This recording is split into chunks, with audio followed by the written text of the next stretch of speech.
What is going on, everybody? I haven't been making videos for a long time. I got a lot that's happened to me. The last couple of videos that I made, I've actually started my own mobile mechanic business, and I've been going very hard at that. So my video making has gone. Figure I'd throw a video up here. I've gotten to the point in my business where you know, sometimes you gotta flex on what you know how to do and do something just to show people the what if situation, you know. And I got some things going on here. It ain't gonna look like much, but I'll tell you why I'm doing it and the direction I'm going towards it. So let me grab this camera, flip it around, and I'll walk you through what I've got here, and we'll talk about it a little bit. Alright, so what you got in front of you here, this is one of these LS blocks. You know, everybody talks about their LS swaps. Swap, swap, swap, LS swap, LS swap. They're going to LS swap everything, right? LS swap the world. So, you know, the past, I don't know, 10 years, I've been ignoring this. Like, whatever. What's the big deal about it? There's nothing impressive about LS swap, you know. Whatever. It's just a Chevy. Come on. So, you know what? I'm gonna pause right there and explain something here quick. Let me put you back where you were. Hold on a second. I'm gonna need a beer for this too, so let me grab a beer. I'll be right back. Okay, so let me step back a minute and reintroduce myself because you know, so far on this Your Average Rush channel, I've had other channels in the past and I've kind of deleted them because, you know, you get to a certain chapter in your life and you're like, you know what, that's not me anymore. I'm moving forward. I'm going to do something else. You know, I've had a motorcycle channel.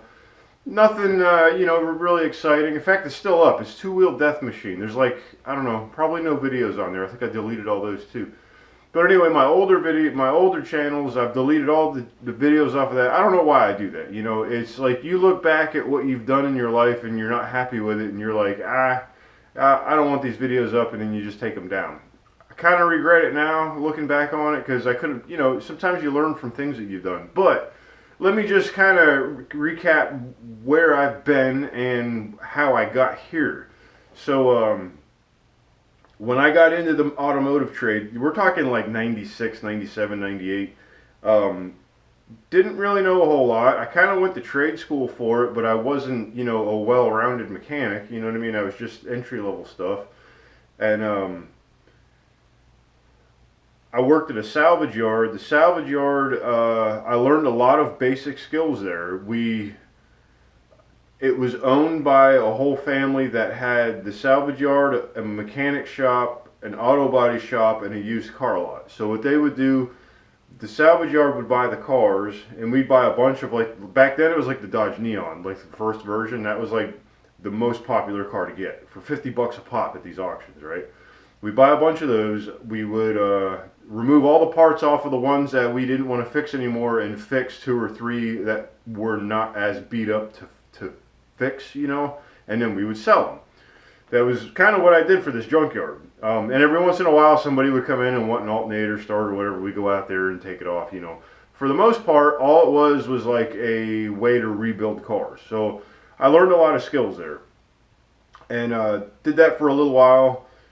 From there, I wanted to broaden my skill set, and I wanted to work on heavy duty trucks like tractor trailers and stuff. So from there I went to a place that was actually a fabrication place, and they were the ones, like, you ever see the trucks that's just a frame in the cab, and they would put the body on the truck for different purposes. You know, I learned, well, in the trade school also I learned how to weld, but in that job I learned hydraulics. Not everything about hydraulics, but enough about hydraulics to, you know, get my way around it, to troubleshoot a little bit and learn how the basic system works. So I got hydraulics in there, and you know, did that for a little bit. Worked there for a couple of years, and then I had actually damaged my ulnar nerve, which still to this day I have problems with these two hands. And we're talking back in, you know, early 2000s. It was when I got married. I got married in 2001, so, you know, in that time frame.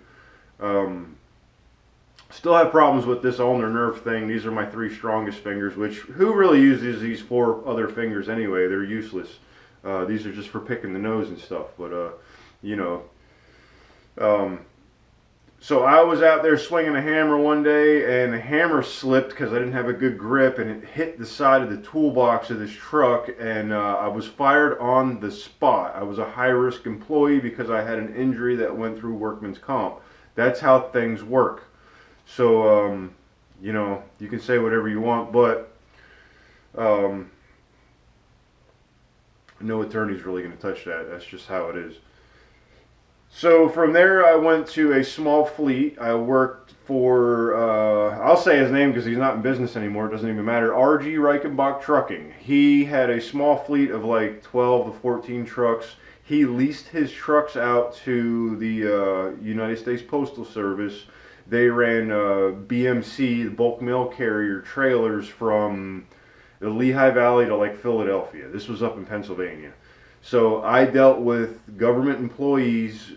These were just truck drivers that, you know, they ran through the night. They ran from Lehigh Valley to Philadelphia, brought the BMC bulk mail carrier down there, and then grabbed another one from, I almost say California, wow, Philadelphia, and brought it back to the Lehigh Valley. And then that's where I was based out of. So in the morning, we'd have these drivers, and we always had certain drivers.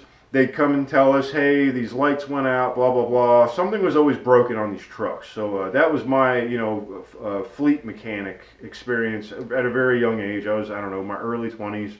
Did that for a long time. That guy, same deal. He bought these wrecked trucks from insurance auctions, and we were taking the cabs off, finding a chassis that it would fit on, putting another engine in, all the bodywork and everything. That's how he got his trucks. He rebuilt them himself. I helped him for a long time. And this is back when like digital cameras first became a thing. I don't have any of my pictures, unfortunately. CD burning was just starting to come around back then. I had pictures on CD. I thought that was it. I put it on CD. I'd have it forever. Those CDs went to shit over the years, and I don't have any of these pictures. I wish I could show you this stuff, but we used to use chain binders and bring the cabs off of the trucks from the ceiling of the building. Dangerous shit. And, you know, we'd get a forklift and drag the frame out. And, you know, you're talking about trucks that are wrecked, so the front ends are all bent up and all that. He'd get other frames, pull them in. Anyway, big ordeal. That was how I cut my teeth, so to speak, into, you know, the heavy truck field. So fast forward to now, I've worked fleet maintenance. I even worked at a TA, Travel Centers of America, just doing what a Band-Aid station, you know, the repairs, just to get a guy down the road some more. Became very good at fixing small problems, you know what I mean? Not major issues. From there, I worked at a Freightliner dealership. That was where I was kind of exposed to the specialists. Those guys only work on one thing and they do it well. They're paid very well for what they do, and that's kind of it. You know, wasn't my cup of tea. I'm kind of an all-around guy. You know, I kind of work on everything. But I respected what they did. They knew the ins and outs, all of the TSBs, the service bulletins. They knew all of the updates. They just knew this stuff off the back of their head. They deal with it all the time. So, you know, you have to respect that. But that's not me. That's not what I do as a mechanic for what I like to do. And that's kind of what I'm going through here. I'm going to tell you what I'm doing here. But after the dealership, I worked for a small independent shop. And, you know, you see a lot of in these independent shops, they kind of take on any job just to pay the bills. And sometimes they go in a little too deep. This particular shop, they did, if something specific needed to be done that they couldn't do, they would subcontract it out to a company that could do a more specific job, if that makes sense. Let's say a transmission rebuild. They would take the transmission out, send it to a place that could rebuild it, and we would get it back as a rebuilt unit and put it in. Problem is, now that shop has to warranty someone else's work. So, you know, it is what it is, though. None of us are, you know, specialists in one field, so it's, you kind of have to work with what you got. So anyway, that's my like mechanical background. I was asked a question today which really made me start thinking. You know, most mechanics, most gearheads are, you know, car enthusiasts. Every mechanic out there has their Camaro, their Mustang, their Corvette, whatever the car that they've got their head wrapped so far around, they absolutely love it. They talk about it, they breathe it, they eat it, they sleep it. That's their car. They love that car, you know. For me, years ago, I was fortunate enough when I was doing for one of my first jobs at the salvage yard across the street, because I did paint and body work too. You know, you fix these cars, fenders, hoods, blah blah blah. You had to do the paint and body work to get the car looking normal again, in one color, you know. So across the street from me, there was a small shop that worked on these Mazda RX-7s. I've never seen these cars before in my life. All of a sudden, there's a shop across the street with 30 of them in their parking lot. It was a husband and wife team. The wife rebuilt the engines. The husband installed the engines with all of the, you know, peripheral devices or aftermarket accessories, whether it be turbos, computers, blah blah blah. They had a chassis dyno there, so once or twice a day you'd hear these things just rip on the dyno. Bah, you know, like, what is that noise? They have a very boat-like specific sound to them, if you know what I'm talking about. Got my curiosity, but it, you know, it was one of those things. It's like I was just starting out in my trade, so I wasn't. You don't have the money that you have when you're older to play with to tinker around with stuff like that. If, you know, some people have their parents' money, whatever. For me, I didn't have that. I was looking at these cars, they were awesome looking, but it was like, nah, you know, it's not my, I can't afford one. So, and I always told myself that when I was younger, and the guy that I was working for told me, he said, never tell yourself that, you know, and that always stuck with me too. We'll go into that later.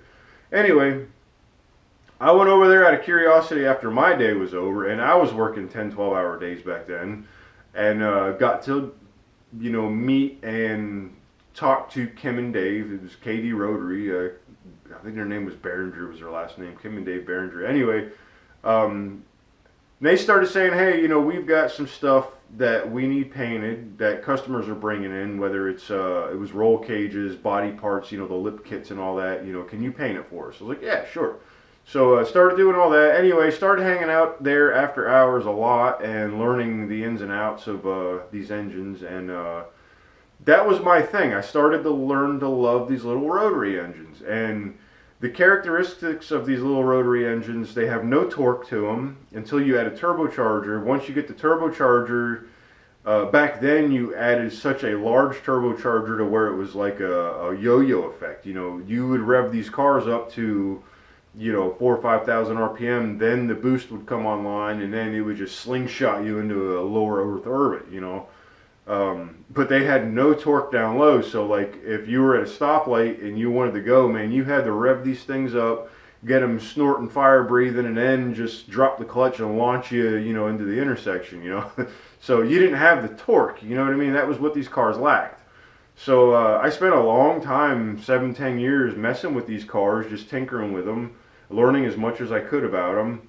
And you know, I moved down. I'm down here in Florida now, and the following for these cars was more or less the Spanish community, you know, and they put such a salty taste in my mouth as far as you know, when you have a community, and like the boating community, I can go anywhere and they're happy to see me. I'm welcome there. You know what I mean? The Mazda RX community, unless you're in their little clique, you're not welcome. You know, I didn't like that, so I kind of shied away from, like, you know what? My last car was an RX-8. I built it with a little bit of a port job to it. Didn't really do a whole lot to it. It was just a car I got not running. It was a decent looking car. And I got it running again, and that was it. I had a friend that needed a car, and he really liked the RX-8, and I like gave him the RX-8. I was like, here, take it, you know. And that was the last car I really had that would be like an enthusiast car, you know. Other than that, I've had like pickup trucks and shit, but you know, that was it. So today I was asked, you know, what kind of car are you a car enthusiast about? And I had to think. I was like, well, nothing really, you know. But what's got my interest in the past couple of years is these LS swaps. People are LS swapping everything. It's like, even the RX-8s, the guy that I got the RX-8 engine from that I wound up rebuilding and put it in it, he was doing an LS swap to the RX-8, which you know, I really didn't have that like negative opinion everyone else usually has. It's like, oh, well, you know, you can't, it's blasphemy putting a V8 in an RX-8, blah, blah, blah. Well, I had a friend when I was working at the TA truck stop. He really liked the Cobras, you know, the Mustangs with the superchargers and all that. And I'll tell you what, that instant torque, that instant power, you lay the hammer down and you're gone. That's cool, man. You know, I'm not gonna lie. That's you know, coming from the no torque rotary world to you know, it gives you a reason to put your seatbelt on. You know what I mean? It's cool. So it kind of got my attention. I've been thinking about this a lot. It's like, what can I do that's like affordable, but won't break the bank, and I can have fun with, you know? So you know, over the past 2 decades, I've really honed my craft down to what I'm comfortable with. And that's let me flip the camera around again. Now that you know that little bit of background history on me, I just wanted to share that with everybody. This video is getting a little longer than I'd like it to be, but I might make 2 videos here.